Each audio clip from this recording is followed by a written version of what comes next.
started out, I think, 0 for 13 in the first half. And I think we took 18 threes before making our first one. And hopefully the ball go in the hole a little bit easier than what we saw tonight. But in situations like that, Steve said it best. He told our team afterwards, it's got to start defensively. We got to come with a little bit more intensity. We got to get after loose balls and long rebounds, and we got to put our bodies on people without sending them to the free throw line. And in the second half, our second unit did it. Our second unit came out, and they fought a little bit on the defense end of the floor, which got us some easy looks offensively. So we have to try to do that a little closer. 48 minutes now, starting from the jump ball. And if we do, we'll see better results. But we give our guys credit for hanging in there and trying to do what they can do. Tough loss for us. We get back, get a good practice in, and get on to the next game. You've now kind of been around Steve on a few of his ejections. Did you feel that one brewing a little bit, the way you guys were playing in the first half, and just stuff going on the court?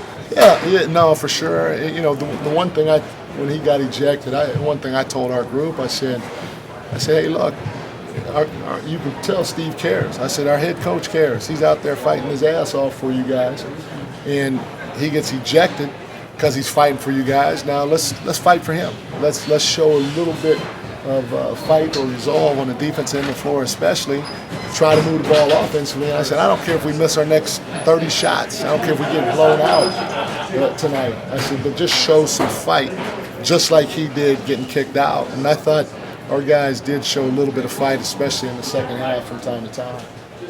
When those three balls weren't going in, is it hard to recover when that's happening? Maybe you're shorthanded, maybe you don't have the same leadership on the floor? It is when they're making threes at the other end of the floor. And so that's what made it a little tough. We have about 2 or 3 stretches of really good defense, and then we make a mistake or we have a breakdown. And, we're playing obviously a lot of young guys. And they were out there, they were fighting, but there were times where, somebody might have missed an assignment here or missed an assignment there. And when we did, with the veteran team like that, we paid the price. But like I said, in the second half, there were some good takeaways from the game. Mike, was that Steve's emotions just tonight, or was any of this just a season of frustration sort of reaching a boiling point? I don't think it's a season of frustration reaching a boiling point for him. I think he understands the situation we're in. He knows that it's our job to keep trying to coach this young team and try to get them to understand how to play the right way.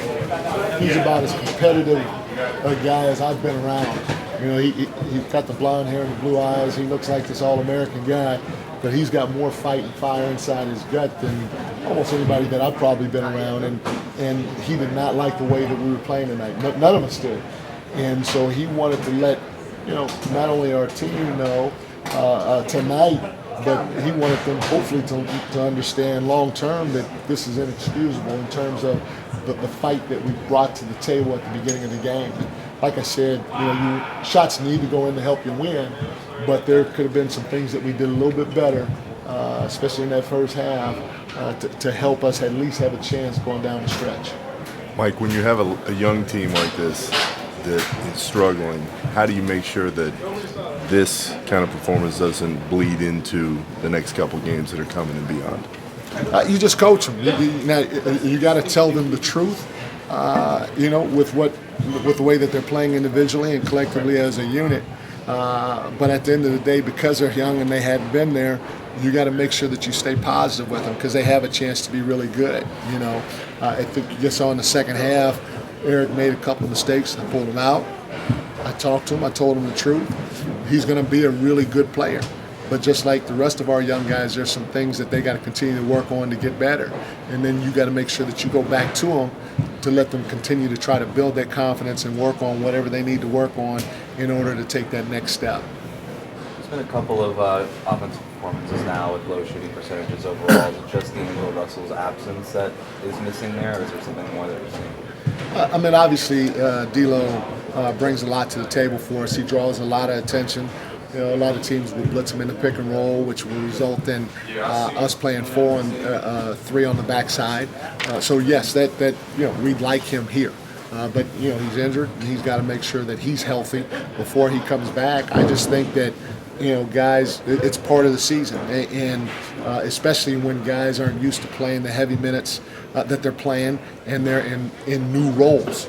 You combine those two things, and you have guys that are used to being backups going against starters every night, and then guys that were third-line guys going against backups with an increased role. And so over time, that's going to happen because the game is fast. They're out there a lot longer. Their body's not used to it. They got to defend these guys that they're not used to defending, and so on and so forth. And so we're going to have spells where the ball doesn't go in. And when that happens, we have to have something that we rely on, and that's our grit. And that's the one thing that when we played well, it wasn't like we were winning 6-7 games in a row, but our grit was there, and our ability to move the basketball and play together as a unit was there. And so that's the one thing as a staff that we hope to try to get to every night, or at least almost every night. Great, thank you. Thank you, guys. Glenn Robinson. I know you missed